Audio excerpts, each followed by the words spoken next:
खडानन्द खनाल मेरो बसाइ तिलोत्तमा 1। हजुर सर यहाँ के भएर आउनुभएको थियो सर?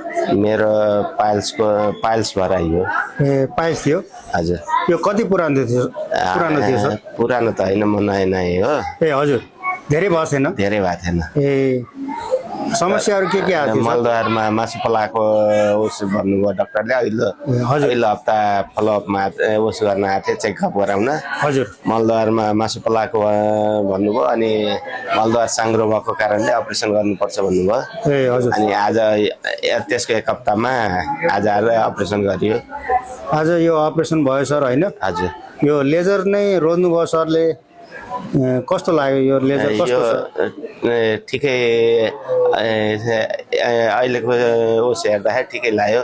हजुर फार गर्नु नपर्ने। हजुर लेजरले 15 देखि 20 मिनटमा हजुर अपरेसन हुने।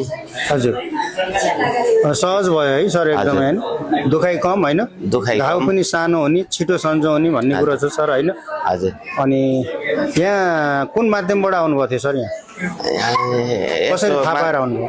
माध्यम त हाम्रो भाउजूले नि 2 हप्ता यो आजको 2 हप्ता अगाडि गर्नुभएको थियो। ए हजुर गाउँमा नि एल्बिटल गरेको ए त्यो सुनेको भएर अनि मैले नि एकखेल चेकअप गराम।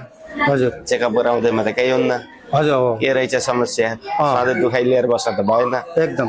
त्यही भएर चेकअप गराउन आउँदाखेरि अनि यस्तो यस्तो हो भने सिकिहाल्यो त भन्दाखेरि सल्लाहले अपरेसन गर्नुपर्छ भनेपछि ल हुन्छ भनेर अनि आएको।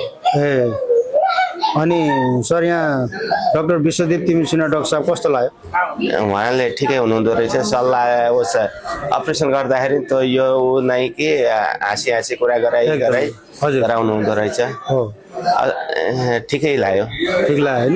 अनि यहाँ सिस्टरहरूको चाहिँ सेवा कस्तो छ सर? सेवाहरू सबैको राम्रै यहाँ राम्रो छ। हजुर अनि यस्तो समस्या भएर घरै बसेको धेरैहरू हुनुहुन्छ, अलिकति लाज पनि मानेर होइन?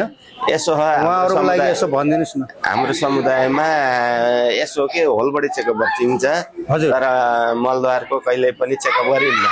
हजुर समस्या त त्यहाँ हुँदो रहेछ।